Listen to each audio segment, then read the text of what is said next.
11:47 on a Tuesday night.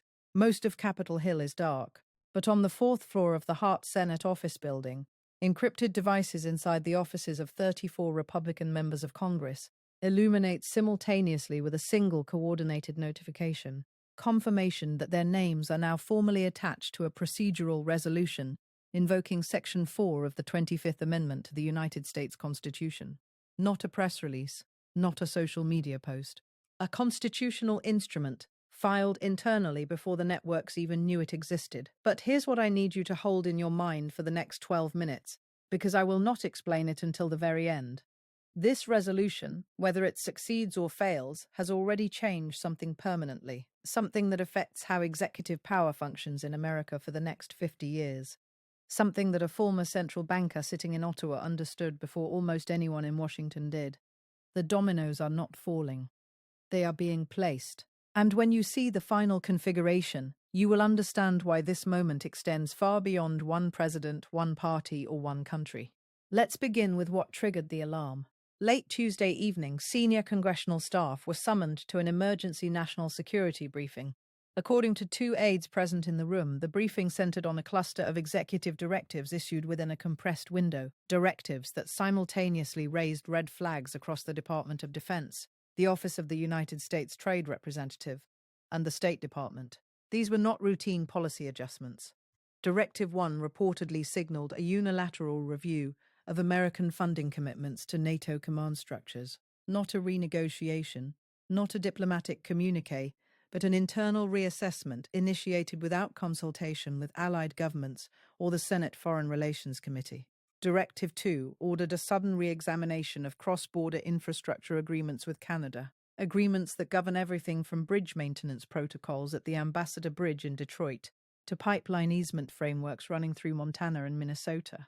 Directive 3, and this is the one that detonated across diplomatic channels, instructed trade officials to prepare escalation models targeting Canadian agricultural exports and steel, contingent upon something described only as cooperation metrics being satisfied within an undefined compliance window.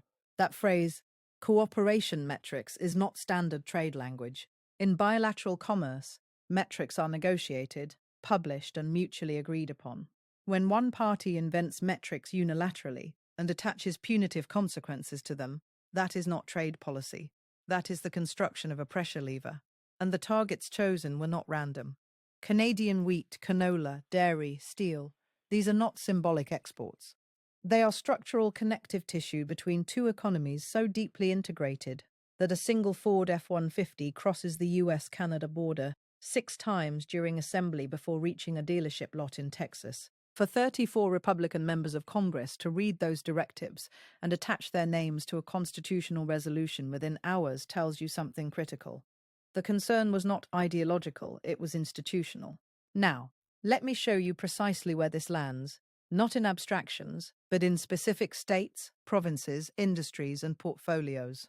Because geopolitical disruption does not distribute evenly. It cuts along defined economic fault lines. Start with Michigan.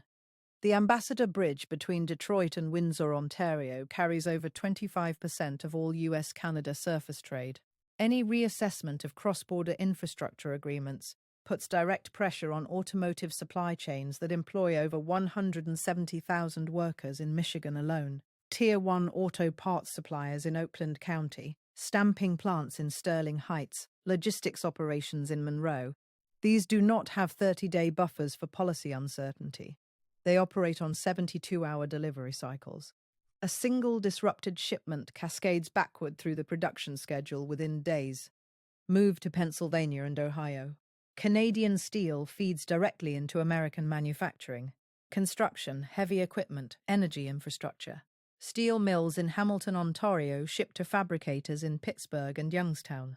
If escalation models targeting Canadian steel are even leaked to markets before a single tariff is imposed, futures pricing adjusts immediately. Steel contract holders begin hedging. Construction project bids in Philadelphia and Cleveland get revised upward. The cost is real before the policy is even enacted. And Quebec, aluminum smelters along the Saguenay River supply raw material to aerospace manufacturers in Connecticut and Kansas. Bombardier components move to Wichita. Hydroelectric power from Hydro-Quebec flows into New England grid infrastructure.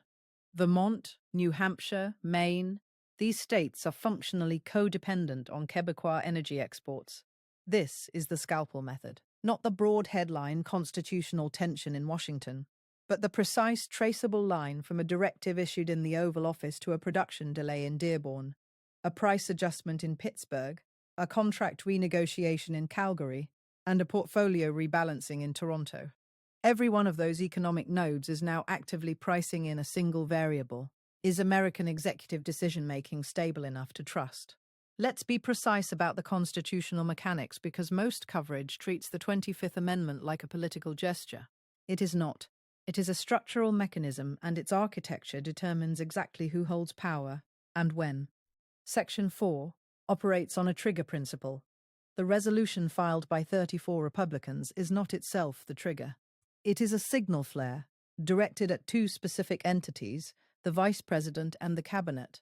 Only they can initiate the process. If the Vice President and a majority of principal Cabinet officers transmit a written declaration to the Speaker of the House, and the President pro tempore of the Senate stating that the President is unable to discharge the powers and duties of the office, power transfers instantly. Not after a vote, not after a hearing. The Vice President becomes acting President the moment that document is delivered. If the President contests, and he almost certainly would, Congress then has 21 days to vote. The threshold to sustain removal, 2/3 in both chambers. That is an extraordinarily high bar. Historically, it has never been reached in this context. But here is what the procedural analysis misses. The existence of a credible Section 4 challenge fundamentally alters the operating environment of the presidency regardless of outcome. For those 21 days, and arguably far beyond, every executive action is viewed through a lens of legitimacy scrutiny. Trade directives, military orders, diplomatic commitments, all of them carry an asterisk that markets, allies, and adversaries can see. The resolution language itself is revealing. It avoids emotional rhetoric entirely. It cites recent executive conduct raising material questions regarding constitutional adherence and decision-making stability. Decision-making stability. That is not the vocabulary of partisan outrage. That is the language of sovereign credit assessments, of institutional risk modeling, of the kind of formal evaluation you would find in a central bank stress test. And that linguistic precision is not coincidental. It is designed to lower the temperature just enough that cautious lawmakers can frame their support as constitutional due diligence rather than political rebellion. That framing distinction is the difference between a coalition that grows and one that fractures. Now I need you to shift your analytical frame entirely, because the most strategically significant actor in this scenario is not inside Washington. He is in Ottawa, and his name is MarkCarney. Most American coverage treats Canada as a passive bystander, a concerned neighbor watching through the window. That framing is not just incomplete. It is strategically blind. MarkCarney is not a career politician. Before becoming Prime Minister, he served as Governor of the Bank of Canada during the 2008 global financial crisis, a period in which Canada was the only G7 nation whose banking system required zero public bailouts.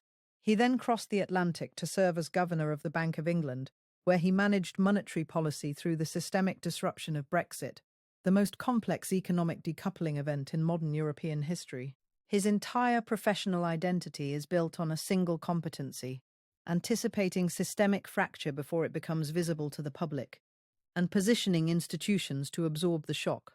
So apply game theory to his current position. Carney is facing a scenario where the executive branch of his country's largest trading partner and closest military ally is experiencing internal constitutional strain. The rational move, the only rational move for a leader with his background, is not public reaction. It is quiet, multi-scenario positioning. And that is precisely what is happening. According to financial analysts in Toronto and sources described as Ottawa insiders, Carney's office has activated what is being characterized as a dual-track communication framework. Track 1 calibrated for a scenario in which the current president retains full executive authority. Messaging under this track emphasizes partnership continuity, shared economic priorities, and the enduring strength of bilateral institutions.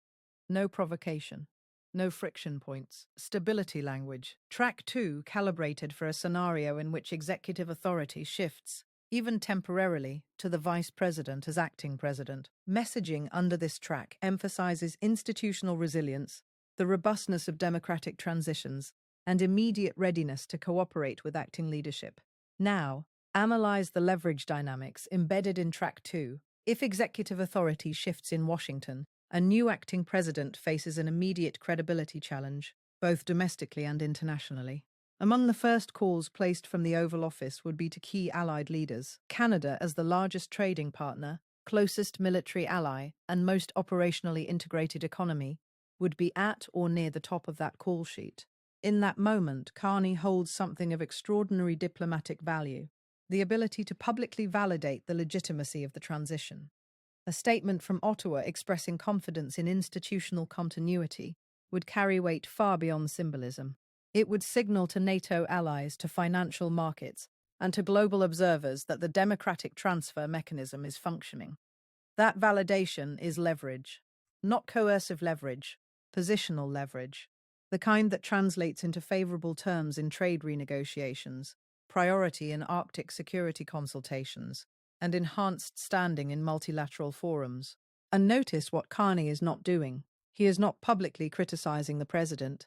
He is not escalating rhetoric. He is not making demands. Every public statement reinforces the language of stable North American partnership and institutional continuity.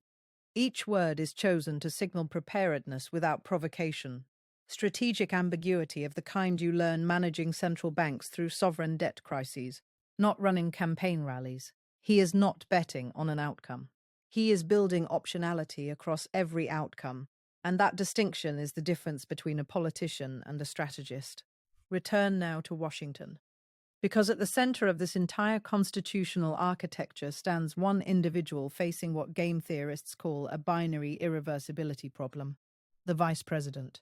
Under Section 4, nothing moves without him. 34 members of Congress can signal. Media can speculate. Ottawa can model contingencies. But the constitutional trigger belongs to one office, and that office is reportedly in continuous, around-the-clock consultation with constitutional scholars, senior advisors, and cabinet-level officials. Here is the calculation he faces. If he acts, if he initiates the process alongside a majority of the cabinet, power transfers instantly. He becomes acting president. But if the president contests and Congress fails to reach the two-thirds threshold required to sustain removal, the vice president will be remembered as the man who attempted to remove the president of his own administration. That is a political wound, without historical precedent, and without a clear path to recovery. If he does not act, if he dismisses the resolution entirely, and subsequent executive actions escalate tensions with allies, disrupt trade relationships, or trigger market instability, history renders a different judgment. The constitutional mechanism existed. The signals were clear. 34 members of his own party raised the alarm, and he chose inaction, legacy versus loyalty, institutional duty versus political survival. This is not a comfortable decision.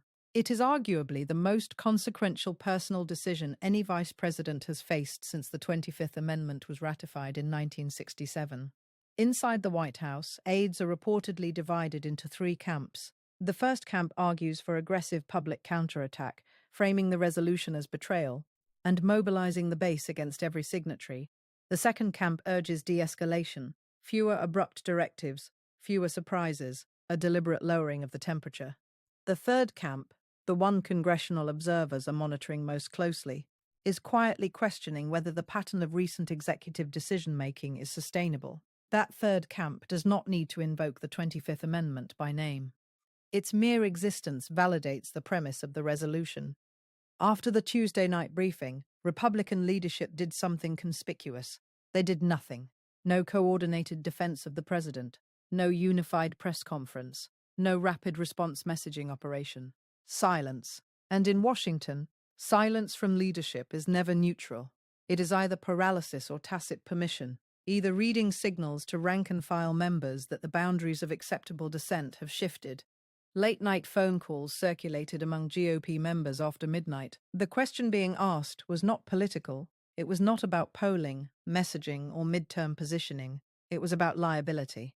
Specifically, if executive directives currently under review are later adjudicated as unconstitutional overreach, who knew what, and when did they know it? That single question transforms the behavioral calculus of every member of Congress. It shifts the frame from political loyalty to legal exposure, and legal exposure concentrates institutional behavior in ways that political pressure alone never achieves. Simultaneously, a second pressure vector emerged from outside government: donors. Major Republican financial backers are reportedly urging stability above all else. The logic is mechanical. Political disruption depresses fundraising, complicates campaign strategy, and erodes voter confidence. If the perception of systemic party fracture takes hold, institutional donor support contracts, and it contracts fastest among the sophisticated contributors who fund the most competitive races. But a counterpressure is building from the grassroots, online mobilization framing the resolution as betrayal. This creates a strategic vice: institutional pressure from above, populist pressure from below, and every lawmaker squeezed between the two. Early polling data adds another variable. Initial surveys suggest the public is divided, but not overwhelmingly opposed to the concept of a capacity review. That narrow finding provides cautious Republicans with something critical: political cover to frame their support as protective, rather than aggressive. Constitutional guardianship, not partisan sabotage.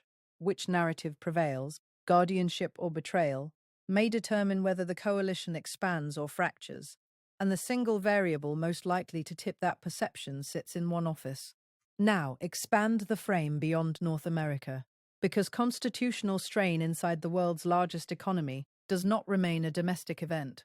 It becomes an international risk variable, repricing assumptions across defense alliances, trade frameworks, energy markets, and currency pairs simultaneously. NATO officials have privately expressed concern about signals suggesting uncertainty in U.S. funding commitments. European allies, Germany, France, Poland, the Baltic states, depend on American strategic consistency, not merely financially but structurally. Joint command protocols, intelligence sharing frameworks, forward deployment schedules, all of these require a stable, predictable chain of executive authority. If that chain appears contested, even temporarily, Allied contingency planning activates. And consider the view from strategic competitors. Beijing and Moscow do not need the resolution to succeed in order to extract value from it. The existence of a credible constitutional challenge against a sitting American president, initiated by members of his own party, is an intelligence signal of the highest order. It reveals internal institutional friction at the executive level.